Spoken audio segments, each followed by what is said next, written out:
성경 공독 함께합니다. 오늘 말씀은 예레미야 1장입니다. 예레미야 1장 1절부터 3절까지 말씀 함께 합독하시겠습니다. 예레미야 1장 1절부터 3절입니다.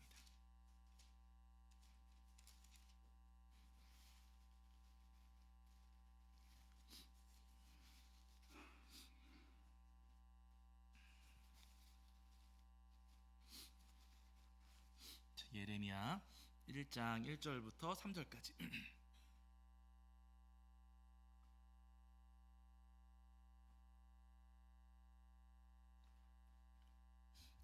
구약성경 1050페이지 정도에 있습니다. 예레미야 1장 1절부터 3절까지 말씀 우리 찾으신 줄 알고 한 목소리로 합독하겠습니다. 함께합니다. 베냐민 땅 아나돗의 제사장들 중 힐기야의 아들 예레미야의 말이라. 아몬의 아들 유다 왕 요시야가 다스린 지 13년에 여호와의 말씀이 예레미야에게 임하였고, 요시야의 아들 유다의 왕 여호야김 시대부터 요시야의 아들 유다 왕 시드기야의 11년 말까지 곧 5월에 예루살렘이 사로잡혀 가기까지 임하니라. 아멘. 우리 자리에 앉으시겠습니다. 여러분 한 주간 평안하셨지요? 네, 오늘도 우리 하나님 앞에 나와 예배하는 저와 여러분 위에 우리 주님께서 주시는 은혜와 사랑이 가득하기를 간절히 소원합니다. 오늘은 이제 예레미야 1장 말씀을 통해서 우리에게 주시는 은혜를 함께 나누려고 하는데요. 예레미야는 잘 아시는 것처럼 구약의 예언자입니다. 우리에게 많이 알려져 있는 예언자 가운데 한 사람인데요. 오늘 우리가 함께 읽은 말씀은 하나님께서 예레미야를 예언자로 부르시는 그 소명 기사가 담겨 있는 말씀이에요. 저희가 1장을 다 읽진 않았지만 하나님께서 예레미야를 이제 예언자로 삼으시고 부르시는 장면이 예레미야 1장 말씀에 새겨져 있습니다. 우리가 이 1장 말씀을 읽어 내려가시면서 우리가 주목해 보셔야 될 부분들이 몇 가지가 있는데요. 제가 늘 예언서 말씀 나눌 때마다 늘 말씀드리지만은 예언서 읽어 내려가실 때 우리가 주목해 보아야 할 부분이 있어요. 이 예언자가 어느 시대 어느 지역에서 활동했는지를 우리가 눈여겨보셔야 됩니다. 근데 그 주소지를 오늘 우리에게 알려주시고 예레미야가 어느 시절 어느 곳에서 말씀을 전했는지 우리에게 알려주시는데, 여러분 오늘 우리가 함께 읽은 그 1장 2절과 3절을 보시면은 먼저 예레미야는 요시야가 다스린 지 10몇 년이요? 13년에 여호와의 말씀이 예레미야에게 임하였고 이렇게 말씀하십니다. 그러니까 예레미야는 요시야 13년부터 활동했다, 예언자로 부름을 받아 활동했다는 걸 알 수 있고, 언제까지 활동했는가 3절을 보시면은요, 유다의 왕 시드기야의 11년 말까지라고 말씀하고 있어요. 그러니까 예레미야는 요시야 13년부터 시드기야 11년까지 말씀을 전했구나라는 것을 우리가 첫 번째 확인해 볼 수가 있습니다. 여러분 이게 전체 몇 년일까요? 요시야 13년부터 시드기야 11년까지 요 중간에 또 왕들이 있었거든요. 그 횟수를 다 계산해 보면은 대략 40년 정도가 됩니다. 그러니까 최소한 예레미야는 40년 동안 하나님의 말씀을 전한 예언자라는 거예요. 그런데 잘 아시겠지만 시드기야 왕 이후에 예레미야가 예루살렘 그 유다 땅에 남았다가 그 여전히 하나님 말씀에 반역하는 사람들, 그 사람들 때문에 결국에는 애굽까지 붙잡혀 가가지고 애굽에서도 말씀을 전하거든요. 그러니까 꼭 40년 동안 말씀을 전한 게 아니라 그 이후에도 말씀을 전한 기간이 있기 때문에 예레미야는 40년, 최소 40년 동안 말씀을 전했고 그 이상 말씀을 전한 예언자다라는 것을 저희가 첫 번째 확인해 볼 수가 있습니다. 그런데 여러분 그보다도 우리가 오늘 본문에서 주목해 보려는 부분이 한 가지가 있어요. 예레미야가 이렇게 오랫동안 활동한 예언자이다 라고 하시면서 예레미야를 소개해 주시는데, 예레미야가 어떤 사람인지를 오늘 우리에게 이렇게 소개해 주시고 있어요. 1장 1절입니다. 1장 1절. 자, 예레미야 1장 1절입니다. 예레미야 1장 1절. 자, 우리 찾으신 줄 알고 함께 읽겠습니다. 함께합니다. 시작. 베냐민 땅 아나돗의 제사장들 중 힐기야의 아들 예레미야의 말이라 하면 이렇게 소개하고 있어요. 예레미야의 고향이 어디이고 예레미야가 누구의 아들인지를 우리에게 소개해 주시는데, 먼저 여러분 예레미야가 살던 고향, 예레미야가 살던 땅이 어디예요? 베냐민 땅 아나돗, 여기가 중요합니다. 베냐민 지파가 살고 있었던 그 베냐민 지역, 그곳 중에서도 이 예레미야는 아나돗이라고 하는 마을에 살고 있었다는 거예요. 이 아나돗이 여러분 어떤 곳인가 저희가 기억하실 필요가 있으세요. 사실 여러분 아나돗은 성경에서 그렇게 유명한 지역은 아닙니다. 잘 모르는 땅이에요. 이 아나돗은 예루살렘에서 북동쪽으로 한 4, 5km 정도 떨어진 곳에 위치한 마을인데, 이 아나돗이 어떤 마을인가를 저희가 알려면은 다윗 왕정 후기로 혹은 솔로몬 왕정 초기로 저희가 조금 거슬러 올라가야 돼요. 여러분, 그때 다윗이 나이 많아지고 임종이 가까워지고 그리고 이제 아들에게 이 왕의 자리를 물려줘야 할 그 시기가 다가왔을 때, 여러분 그때 상황을 가만히 떠올려 보시면은요, 여러분 잘 아시겠지만 왕들이 왕의 자리를 물려줄 때 첫째한테 줍니까 막내한테 줍니까? 첫째잖아요. 그렇죠. 장자한테 계승하는 게 원칙이잖아요. 다윗도 아들들 가운데 장자한테 물려줘야 했을 텐데 다윗의 첫 번째 아들은 누구였냐면 암논이에요. 암논. 근데 잘 아시지만 암논이 이복 여동생 다말을 범하는 일 때문에 다말의 친오빠였던 압살롬이 화가 나가지고 이 암논을 살해했잖아요. 기억나시죠? 예. 이 압살롬이 장자였던 암논을 죽이는 일이 있었어요. 그래가지고 첫째 아들 암논은 존재하지 않습니다. 다윗의 둘째 아들은 길르암이라고 하는 아들인데 또 다른 이름은 다니엘이거든요. 길르암, 우리가 다니엘 그 예언서에서 만나는 다니엘 말고 다른 다니엘입니다. 길르암이라고 하는 둘째 아들이 있었는데 둘째 아들에 대한 기록은 성경에 없어요. 이름만 나올 뿐 둘째 아들에 대한 기록은 없습니다. 그래서 학자들은 이야기하기를 아마도 둘째 아들은 어렸을 때 죽었을 것이다, 이렇게 이야기들을 해요. 둘째 아들이 없어요. 셋째 아들은 누구였냐면은 조금 전에 제가 말씀드렸던 압살롬, 암논을 죽였던 압살롬이 셋째 아들이에요. 그런데 여러분, 이 압살롬은 암논 죽였다가 도망가고서 나중에 돌아오기는 했는데 나중에 다시 그 이스라엘에 돌아왔다가 반란을 일으켜서, 예, 막 다윗을 내쫓기도 하고 전쟁이 일어난 바람에 이 압살롬이 막 전쟁터에서 도망가다가 머리카락 나무까지 걸려서 죽임당하는, 여러분 그 일들 기억을 하시죠? 여러분, 이 압살롬도 전쟁터에서 전사했어요. 첫째, 둘째, 셋째가 다 죽었습니다. 그러니까 왕위 계승 서열에서 다윗이 이제 왕의 자리를 물려줘야 되는데 왕위 계승 서열에서 가장 앞서 있던 아들이 넷째 아들이었어요. 이 넷째 아들이 누구였냐면은 아도니아라고 하는 아들입니다. 이 아도니아가 가만히 보니까 머리를 짱구를 굴려 보니까 계산이 돼요, 안 돼요? 예? 우리가 여러분 이 아도니아 입장이라면 첫째, 둘째, 셋째 다 죽었고 아버지 돌아가실 날이 얼마 안 남았고, 그럼 여러분 무슨 생각 들어요? 왕은 난가? 왕은 난가? 그래서 난가병이 여러분 걸리는 거잖아요. 왕은 나다. 이제 내가 왕이 되겠구나. 아도니아가 그 생각을 들었습니다. 그래가지고 다윗이 자기를 왕으로 인정해주지도 않았는데, 물려주지도 않았는데, 이 아도니아가 김칫국을 마신 거예요. 나다. 내가 확실하다. 그래가지고 왕으로 정해지지 않았는데도 그 전부터 왕이 될 준비를 시작을 했어요. 그 중에 이 아도니아가 했던 것 가운데 뭐가 있냐면요, 다윗의 최측근들을 자기 사람으로 포섭하는 거예요. 그래서 이 아도니아가 첫 번째 군대 장관이었던 요압, 여러분 요압 장군 이름 많이 들어보셨을 거예요. 다윗과 평생 함께하면서 전쟁터를 함께 누볐던 장군이 요압 장군입니다. 이 요압을 자기 편으로 삼았어요. 내가 이제 왕 될 것 같으니까 나하고 같이 하시죠. 그러니까 다윗의 군대 장관이 지금 아도니아 편에 가담한 것이고, 그리고 두 번째 이 아도니아가 누구를 포섭하냐면은요, 아비아달 대제사장을 자기 사람으로 포섭을 합니다. 이 아비아달도 다윗이 도망칠 타우렉에서부터 막 도망칠 때부터 그때부터 다윗 편에 가담해가지고 다윗과 평생을 함께했던 제사장이거든요. 그 제사장을 아도니아가 자기 편 삼은 거예요. 그러고 나서는 자, 요압도 내 편이고 아비아달도 내 편인데 다른 사람들은 어떻게 하겠습니까? 사람들이 보니까 요압 장군도 아비아달도 아도니아 편에 있어? 와, 그럼 아도니아가 왕이로구나 해가지고 많은 사람들이 아도니아 주변에 몰려들었고, 이 아도니아가 나는 이제 왕이다 라고 생각을 하고서는 사람들을 모아놓고 잔치를 벌였어요. 이제 나 이제 왕입니다 하면서 자기 혼자 잔치를 벌였어요. 그런데 여러분, 다윗의 마음은 아도니아 마음하고 달랐어요. 아도니아는 자기가 왕 될 거라고 생각했는데 하나님의 마음도 다윗의 마음도 달랐습니다. 아도니아가 그렇게 잔치를 벌이고 있을 때 다윗은요, 자기 아들 솔로몬에게 기름을 부어서 솔로몬을 이스라엘의 왕으로 삼았어요. 아도니아는 저쪽에서 지금 혼자 잔치 열고 사람들 모아가지고 내가 왕이다 막 그러고 있는데 여기서 진짜 왕이 등장을 한 겁니다. 그러면은 솔로몬 입장에서 또 다윗 입장에서 이 아도니아는 뭐가 되는 거예요? 반란이 되는 거예요.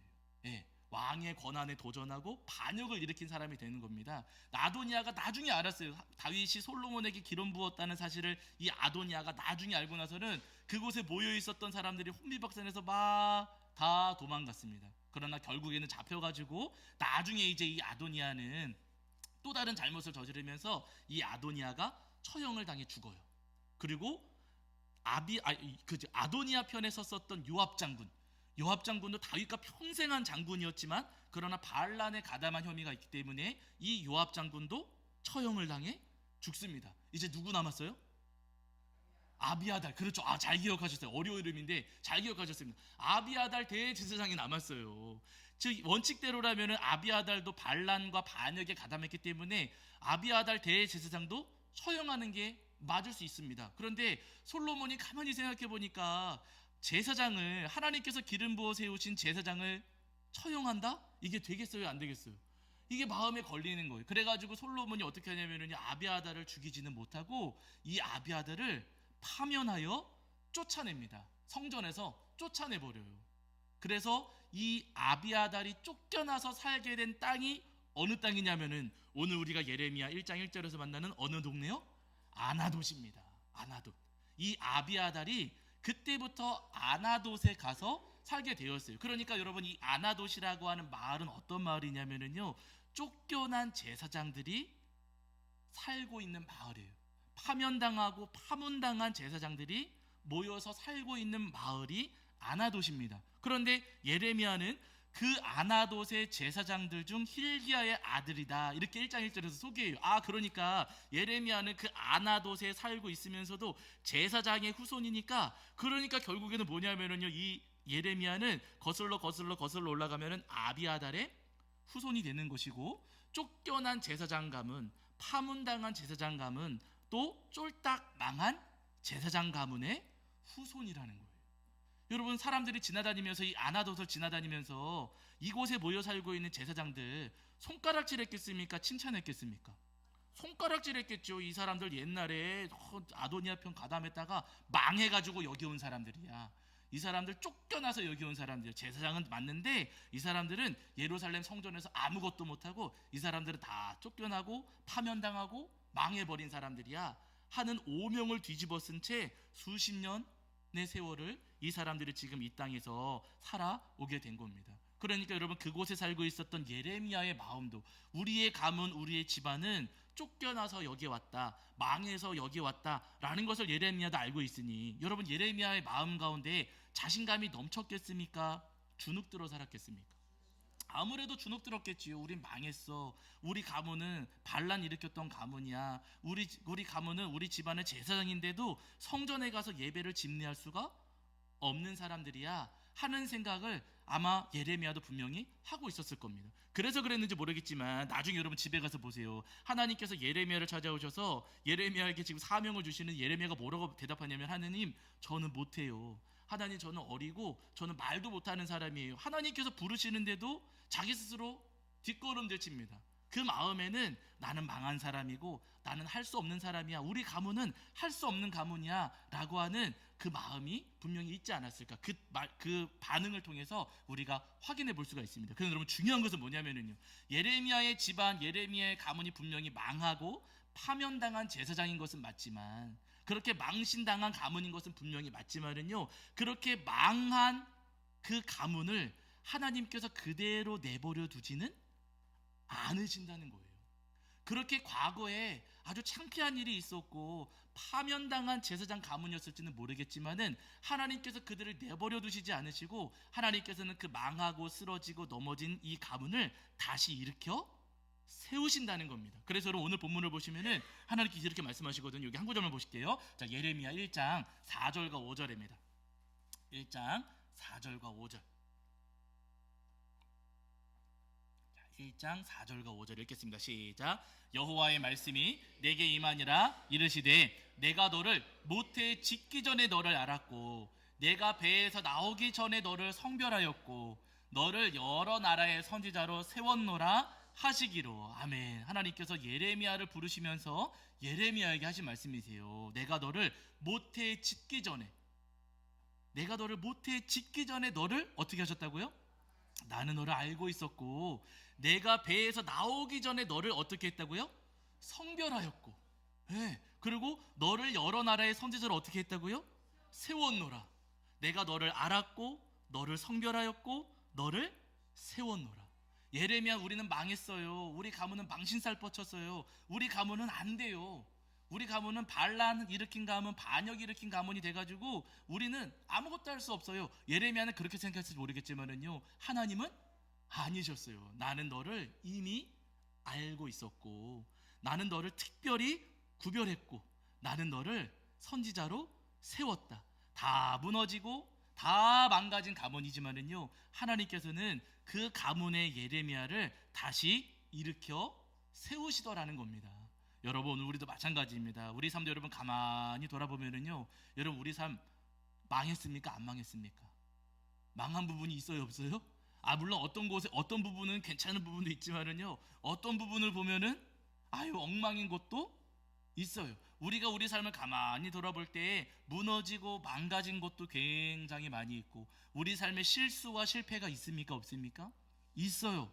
엉망진창의 모습들 우리 분명히 있습니다. 학생들, 우리 지금 학생들은 없지만은요, 학생들은 때때로 시험을 망치기도 하고 취업에 실패하는 경우도 있고요, 사업이 망하는 일들도 있고 가정에 어려움이 있을 수도 있습니다. 열심히 노력했지만은 건강이 나빠지는 일들도 분명히 있고요, 우리가 지나온 삶을 가만히 돌아보면은요, 우리 삶에도 부끄럽고 창피한 일들 분명히 많습니다. 우리 삶에 망가지고 무너진 영역들이 분명히 있더라는 거예요. 그러나 여러분 기억하실 것은 뭐냐면은요, 내 삶이 그렇게 폭삭 망했다 할지라도 주님께서는요, 폐허가 된 내 삶 속에도 아름다운 꽃을 피우실 수 있다는 거예요. 내 삶이 아무리 망가졌다 할지라도, 내 삶이 아무리 그냥 엉망진창이 되었다 할지라도 주님께서는 그 삶 위에 다시 아름다운 꽃을 피우시는 우리 주님이시라는 겁니다. 그래서 여러분, 우리 성도님들 나사로 기억하시잖아요.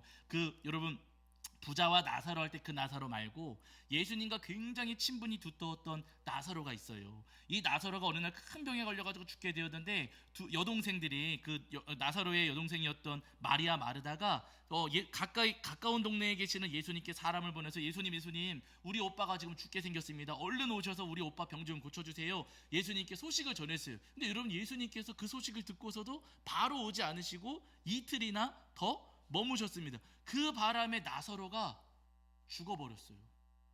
그 죽고 난 다음에 예수님께서 나사로의 집을 찾아오셨습니다. 예수님께서 오셨을 때는요, 이미 나사로는 죽었고 죽은 지도 이미 나흘이나 되었다. 성경에서 말씀하시거든요. 이미 나사로는 죽었고 죽은 지 나흘이나 되었어요.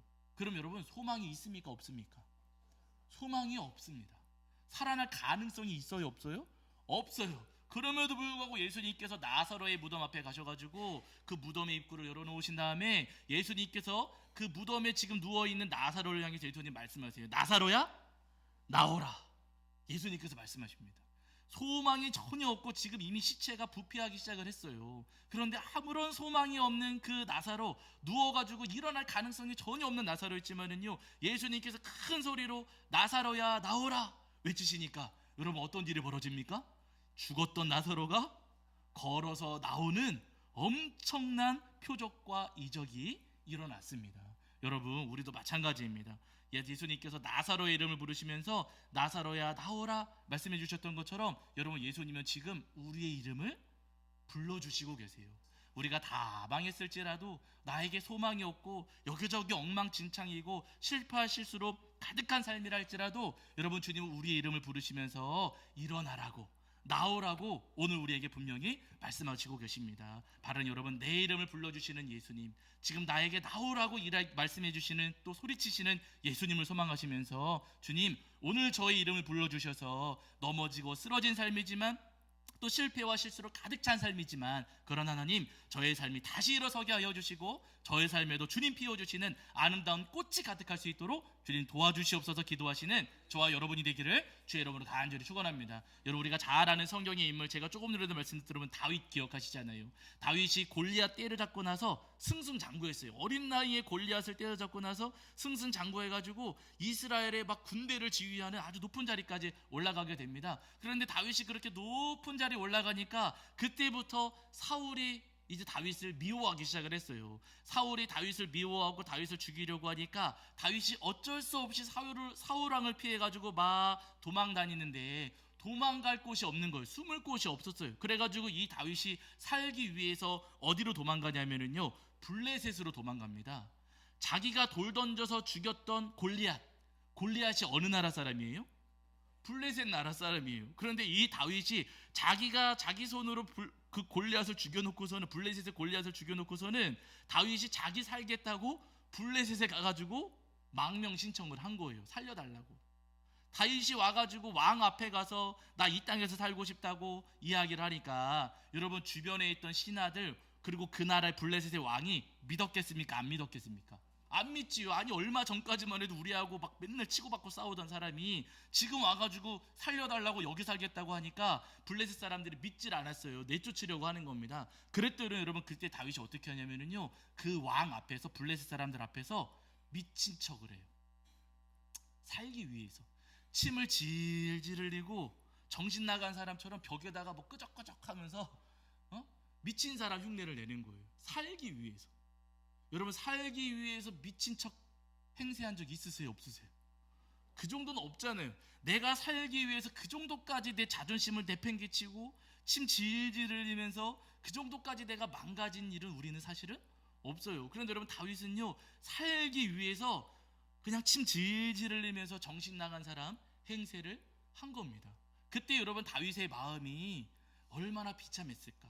살기 위해서 자기가 정신 나간 행세를 하는 그 자신의 모습을 보면서 다윗이 얼마나 비참했을까, 우리가 마음을 헤아려 볼 수가 있다는 거예요. 여러분, 다윗의 삶도 그렇게 비참한 일이 있었고, 그렇게 다윗의 삶도 엉망으로 된 적이 분명히 있더라는 겁니다. 그런데 여러분, 기억하실 것은 다윗이 그렇게 블레셋 사람들 앞에서 미친 척 행세하고 엉망진창이 되었지만 하나님께서 여러분, 그 삶을 고치셨습니까? 내버려 두셨습니까? 고치셨잖아요.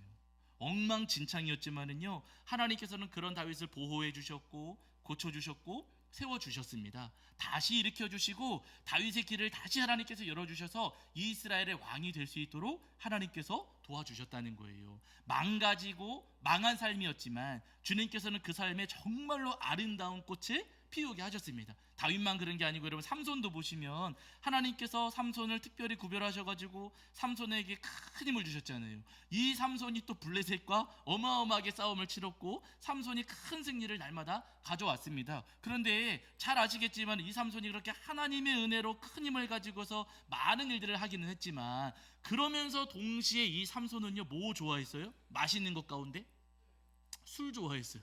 술 엄청나게 좋아했고 거기다가 여인들을 좋아했어요.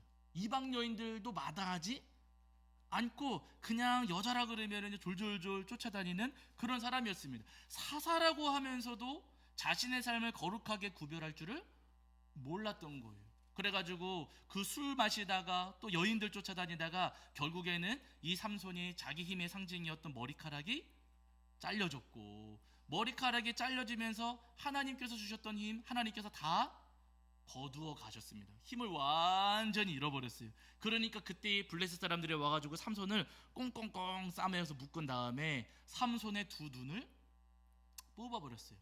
그렇게 엄청난 사명을 감당했던 삼손이었고 엄청난 승리를 가져왔던 삼손이었지만은요, 두 눈을 뽑히고 아주 비참한 신세가 되어버렸습니다. 그런데 중요한 것은 삼손이 그렇게 두 눈을 뽑힌 채 맷돌 굴리면서 아주 비참한 신세가 되기는 했지만 하나님께서 삼손을 그냥 내버려 두지 않으셨어요. 제가 성경을 묵상할 때마다 늘 감동되는 구절이 한 구절인데 여러분, 여기 한번 찾아보실게요. 어디냐면은 여러분, 자 사사기입니다. 사사기 16장 22절을 보세요. 사사기 16장 22절.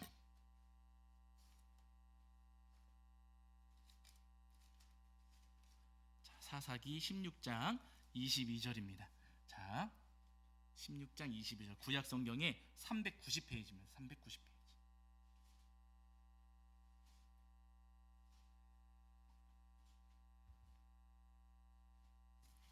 자, 구약 성경 390페이지 정도의 사사기 16장 22절. 자, 사사기 16장 22절입니다. 16장 22절. 자, 우리 찾으신 줄 알고 함께 읽겠습니다. 함께 합니다. 시작. 그의 머리털이 밀린 후에 다시 자라기 시작하니라. 아멘. 삼손이 머리카락 잘라졌잖아요. 머리카락 잘라지면서 힘 다 잃어버렸거든요. 그런데 머리카락이 그렇게 다 잘라졌는데 그의 머리카락이 어떻게 됐다고요? 다시 자라기 시작하니라. 아니 그냥 그냥 보통의 경우는 머리카락이 자라는 게 그렇게 대단한 일은 아니잖아요. 그냥 아주 일상적인 일일 수도 있습니다. 그런데 굳이 성경에서는 하나님께서는 삼손의 머리카락이 다시 자랐다라는 내용을 여기다가 기록해 두셨어요. 네, 일부러 하나님께서 기록해 두신 겁니다. 삼손이 그렇게 실수하고 잘못해서 머리카락 잘라지고 눈 뽑히고 비참한 신세가 되었지만, 그러나 하나님께서는 그의 삶을 다시 고치시고 다시 회복시키시고 하나님께서 다시 그 삶을 일으켜 세우시더라. 하나님의 뜻을 지금 여기에 하나님의 그 은혜와 손길을 22절에 지금 기록해 두신 거예요. 망가진 채로 망신당한 채로 내버려 두시는 것이 아니라 하나님께서 그를 다시 회복시켜 주셨다는 거예요. 그래서 여러분, 이 블레셋 사람들이 나중에 이 삼손을 부릅니다. 자기들이 이제 다곤 신전에 모여가지고 막 잔치를 벌이는데 삼손 놀리려고, 삼손 조롱하려고 삼손을 거기다가 불러요. 삼손이 눈이 안 보이니까 기둥을 붙잡고 의지해서 이렇게 서 있는데, 그때 삼손이 하나님 앞에 기도합니다. 하나님, 한 번만 더 저에게 힘을 주시옵소서. 하나님, 한 번만 더 저를 기억해 주시고 제가 마지막으로 이 블레셋 사람들에게 원수를 갚을 수 있도록 저에게 한 번만 더 힘을 주시옵소서 하면서 그 기둥을 와락 끌어안았더니 어떻게 돼요? 신전을 버티고 있던 기둥이 무너지면서 부러지면서 신전이 와르르 무너져 내렸고, 그곳에 모여 있었던 수많은 블레셋 사람들이 죽임을 당하게 됩니다. 그래서 여러분, 성경에 보시면은요, 삼손이 죽을 때 죽인 자가 살아있을 때 죽인 자보다 더 많았다, 이렇게 말씀하고 있어요. 망가지고 다 망한 삶이었지만은요, 하나님께서는 그 삶을 내버려 두지 않으시고 다시 자라게 하셔서 그 삶을 통해서 놀라운 하나님의 역사를 이루어 가셨다는 거예요. 여러분, 우리도 마찬가지입니다. 우리 삶이 아무리 망가졌을지라도 주님은 우리를 고치실 수 있습니다. 내 삶이 다 무너졌을지라도 주님은 나의 삶을 회복시키실 수 있고, 내 삶이 폐허 같을지라도 주님은 이 폐허 더미 속에 아름다운 꽃을 피우실 수 있습니다. 바라는 여러분, 우리 삶에 아름다운 꽃밭을 만드실, 우리 삶을 그렇게 아름답게 만드실 하나님의 은혜를 소망하시면서, 주님, 저의 삶을 고쳐주시옵소서, 저의 삶을 회복시켜 주시고 저의 삶이 새로워지게 하여 주시옵소서, 날마다 기도하시는 저와 여러분이 되기를 주의 이름으로 간절히 축원합니다. 자, 우리 시간 찬송하시면서 함께 기도하실 텐데, 우리 주는 완전합니다. 함께 찬송하시면서 기도하시고 또 헌금 봉헌하겠습니다.